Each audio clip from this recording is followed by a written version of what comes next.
मोदी ने आपका जनधन खाता खुलवाया, आपने उसमें मेहनत मजदूरी के पैसे डाले, पर कुछ धन्ना सेठों ने उसे अपनी जागीर समझ लिया।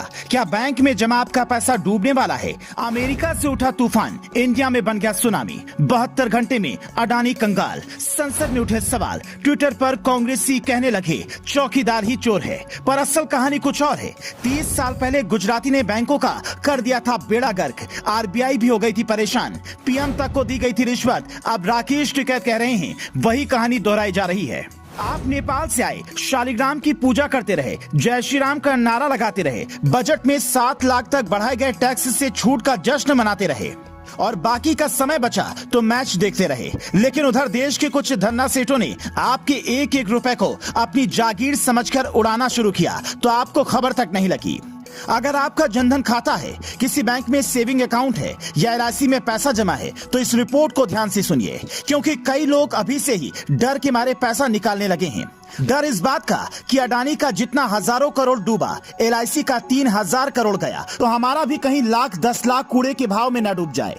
क्योंकि जब भी कोई बैंक डूबता है तो मिलता आपको सिर्फ 5 लाख ही है, बेशक खाते में कई लाख या करोड़ हो। तो आपको ऐसे वक्त में क्या करना चाहिए वो बताएं, उससे पहले पूरी कहानी समझिए। जिस साल मोदी प्रधानमंत्री बने उसी साल 28 अगस्त 2014 से पीएम जनधन योजना शुरू हो गई।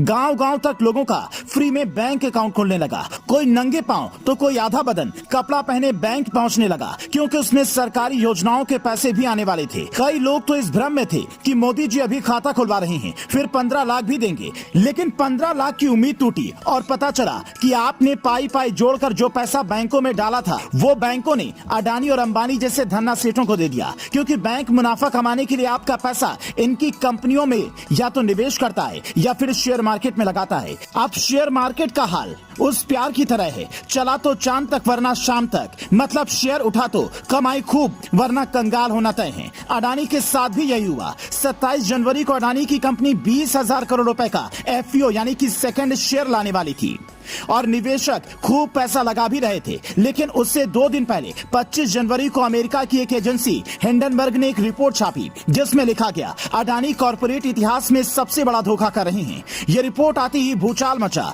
और अडानी की शेयर की कीमत 4 लाख करोड़ रुपए गिर गई। 1 फरवरी को जब संसद में बजट पेश हो रहा था तो अडानी इस बात पर मंथन कर रहे थे कि आगे क्या करें। आखिर में अडानी ने ईमानदारी दिखाते हुए निवेशकों का पैसा लौटाएंगे, अभी एफपीओ वापस लेते हैं। लेकिन तब तक उनका जितना नुकसान होना था हो चुका था। वो एशिया के अमीरों के लिस्ट में तीसरे नंबर से 7वें नंबर पर खिसक चुके थे, फिर 16वें नंबर पर चले गए। पर कहानी यहीं खत्म नहीं हुई। 2 फरवरी को जब संसद सत्र शुरू हुआ तो कांग्रेस समेत 13 पार्टियों ने इस बात पर हंगामा खड़ा कर दिया कि मोदी ने अपने मित्र अडानी को फायदा पहुंचाया और इसी कारण ये हाल हुआ। इसकी जेपीसी जांच होनी चाहिए और ट्विटर पर ट्रेंड करने लगा कि चौकीदार ही चोर है। लेकिन असल कहानी ये नहीं थी, क्योंकि हिंदुस्तान ने वो दौर भी देखा है जब 30 साल पहले एक गुजराती हर्षद मेहता ने शेयर मार्केट को अपनी मर्जी से चलाया। गिरफ्तार हुआ तो कहा कि हमने तत्कालीन प्रधानमंत्री को 1 करोड़ रिश्वत दी। इस पर एक सीरीज स्कैम 1992 भी आई, लेकिन तब के प्रधानमंत्री नरसिम्हा राव पर यह आरोप साबित नहीं हो सका। हर बिजनेसमैन अपना बिजनेस बढ़ाने के लिए सियासतदानों से नजदीकी बढ़ाता है और यही शायद अडानी भी कर रहे हों। बाकी जनता समझदार है। आप क्या सोचते हैं कमेंट में बता सकते हैं। Bureau report, news flash.